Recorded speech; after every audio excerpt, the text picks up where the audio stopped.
Okay, so a pradcast.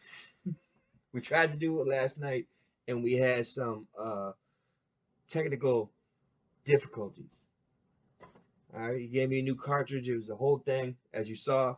All right, couldn't control my eyebrows. It was a thing. But we're back with episode 2, and we tightened everything up. Literally, we tightened everything up because I got a fade and I got a shave, so I don't have the Island Boy haircut no more. All right, in the room when I'm staying, the podcast that I'm doing, full gazing. Anyway, so episode 2, much more tight. All right, and we're ready to go. We're ready to go. Oz. What is Oz, you ask? Oz is the first HBO hour-long drama series. It predates The Wire, which is the greatest TV show of all time, as we both know, and it predates The Sopranos, which you can put in your top whatever, I don't care, but The Wire is the number one. Wire is the number one. And that's what I was supposed to do. As we said last night, I was supposed to do a Wire podcast. I was supposed to do a Wire podcast, but somehow I ended up doing a Pradcast. It's the craziest thing. Think about being a prag. You don't really see it coming. You don't see it coming if you're a prag. That's the thing. And again, as we said, you don't want to be a prag. Rule number 1: if you go to Oz Correctional Facility, Oswald Correctional Facility, State Correctional level Facility. 4. What was it at first? Because they've changed it. They right? changed it, but whatever. We'll get to that further into the show that probably won't exist anymore. State Penitentiary. But anyway, episode 2, much tighter. What is Oz? We started that. All right. It's the first hour-long series. Predates The Wire. Predates The Sopranos. Kind of got it going for HBO. One of the greatest shows that I've ever seen. It really was. It's a gritty, dark show. Like, don't go into this show hoping that like everything's gonna work out for everybody. It does not work like that. Spoiler alert. And we said last night, fuck spoilers. The show is 20 years old. If you ain't watched it yet, watch the Oz. So what I wanted to really harp on is the main characters in the first season. In this episode, I want to talk about the main characters in this season and how recognizable some of the main characters actually are 20 years later. All right, the show debuted in like 1998, probably ended in like 03 or 04. So we're in 2021 and almost 2022, and some of these people are still very famous. So you have the narrator, if you will, Michael from Lost. I don't know what his real name is, but everybody knows Michael from Lost. He sucked. Walt, screaming for Walt the whole time. It's my son. It's a father's right. Nobody liked Michael, but he redeems himself. If you watch Lost and then if you watch Lost and then you watch Oz, you like Michael more. Not the documentarian, but moving on. Okay, lost you on that one. That's fine. Mr. Echo, also from Lost, is out of BC. Probably one of the greatest characters in the show.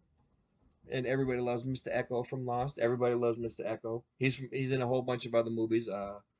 Adewale Agunule, I think I said it right, is his name. He's in everything. That's your boy right there. And then your man, Schillinger. Well, don't put it like that, but Fair enough. J.K. Simmons. Fair enough. J.K. Fair Simmons, enough. dude. Fair enough. From well, he was your man from a different movie or whatever. I really related to the character. Yeah. I shouldn't be wearing this cross right now. It's a misrepresentation of who I am.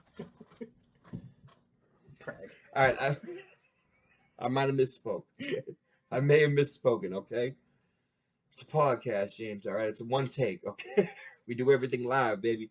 We don't edit shit. All right, so sometimes I might say the wrong thing. So James is not like Schillinger. Okay. Well, I like the character. Well, I like yeah, J.K. but Simmons, not what he stood for. Okay, I'll give you that he's one. my personal hero. Okay.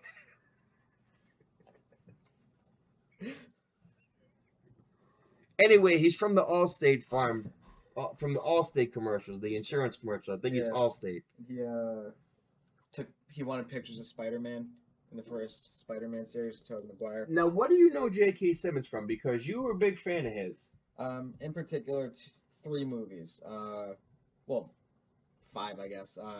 Original Spider-Man's Tobey Maguire. He played Jonah Jameson, who was out to get Spider-Man. He was a news editor, and just the big story was always Spider-Man. Was he in all them Tobey Maguire ones? Yeah. Okay. He painted Spider-Man as a bad guy. That was his whole thing. Okay. So he's always an antagonist, you know what I'm saying, or an anti-hero. So these are like early 2000s, a little bit after the Oz show. Exactly. But then he was in Whiplash, and I play the drums. It's Whiplash? It's a drum movie. I don't know that movie either. Where basically he plays this drum instructor at like a really, really good music school, jazz, and he's as frightening as he is in Oz. Like That's impossible. He throws a cymbal at a kid. No, the way this movie, like the kid gets in a car accident, he feels so pressured to like do the music, and that's kind of what J.K. Simmons' character instilled in him. He's great at just playing a very intense, menacing. I thought there was like a superhero movie that you saw him in. That was Spider-Man. No, okay. Whiplash is the drum one. And then he's in Burn After Reading, where he just plays an FBI agent. I know that one. He's very funny, but just a great actor, man. Everything I've seen him in, and he might be the best in this. He might be. Schillinger might be the best character in the Oz show. Yeah. Right. He's up there. He's up there. I mean, as far as like actually being interested in how the show progresses and how the characters progress and the storyline and how it evolves. I mean, there's a lot of different things that happen between his sons and the girl and the grandchildren and so there's a lot of things and murders and rapes. Just his story alone that's really good. And then we got O'Reilly. Yeah. Ryan O'Reilly, who I remember from 30 Rock more than anything else. He was Dennis Subway Hero. He was Subway Hero from 30 Rock, but he's another insurance commercial guy. He's been in some stuff. Oh, really? Yeah, he's always falling from trees and landing on cars and like, oh, like we cover this and this and this. And it is trippy seeing him and so many other characters in this from the 90s, seeing them in the 2000s, early aughts, mid 2000s, last 10 years. Like, one thing we should say is everybody in the show has aged very well. Everybody from the show pretty much looks fantastic. Like Allison watches all the Chicago shows. I don't know. I know you don't know what that means, but there's like Chicago Men, Chicago. Yeah. So, Saeed, Kareem Saeed is like the lieutenant of the fire department or something. He's such a good actor, dude. That guy is fantastic. We're gonna get to the Saeed on a different episode.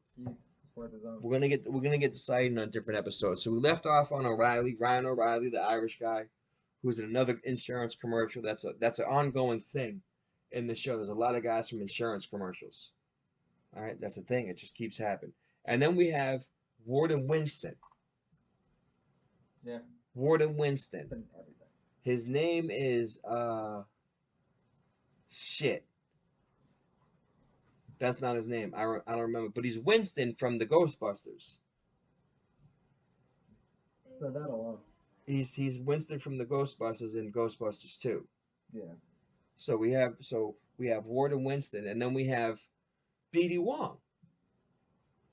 B.D. Wong was the priest in Oz, and he was like the shrink in I think Law and Order SUV. But more importantly, ladies and gentlemen, he was the one in the beginning of the Jurassic Park movie who was doing the dinosaur eggs, who was showing the dinosaur eggs, and then they made him a bad guy in one of the more recent Jurassic Park movies. I think it was the last one. They made him like some bad guy. He's like, these were my creations, and I'm the one, blah, blah, blah, blah, blah, blah, blah. And I'm like, B.D. Wong, chill out. Would you gonna have like these, why are you gonna have these genetically engineered dinosaurs come and like cause all you like you're B.D. Wong, you're a good guy. This is bullshit. He was a man of God. You know what I'm saying? And then last one we're gonna get to about characters from the first season of Oz. The glorious, the wonderful, the beautiful, the wonderful actress that is Edie Falco. Of course. Edie Falco is the shit. I love me some Edies. Big time, dude. I love me some Edies, whether they're in the screen or they're in the dispensaries, because that's what I call edibles is Edie Falcos. All right, I got a big bag of Edie Falcos, and I got a big bag of Edies right here. You know what? Yeah, why don't you go see? We don't lie. This podcast is the truth. This is a pradcast, but we tell the truth. That's a bag of Edie Falcos right here. I hear you need some tits. You know what I'm saying? You want some tits? Give me some tits, man. Give me some tits. Give me some. I need some tits. Give me Yeah, some tits. tits, man. Give me some tits. Look at all these tits. Look at all these tits. Oh, Not wow. only that, we got the whole. Tits, all right. Got the whole That's it. He popped out. shit. I got a handful. These are my sneakers. I went back in. Ready? Tits, tits, tits, tits, tits, tits. I got mad Edie's. Edie Falco. Wrong side. Edie Falco. Son? She's good in The Sopranos too. She played a CEO in Oz. She's good in The Sopranos. She's good in the. She's good in the Oz. Hello? Oh shit.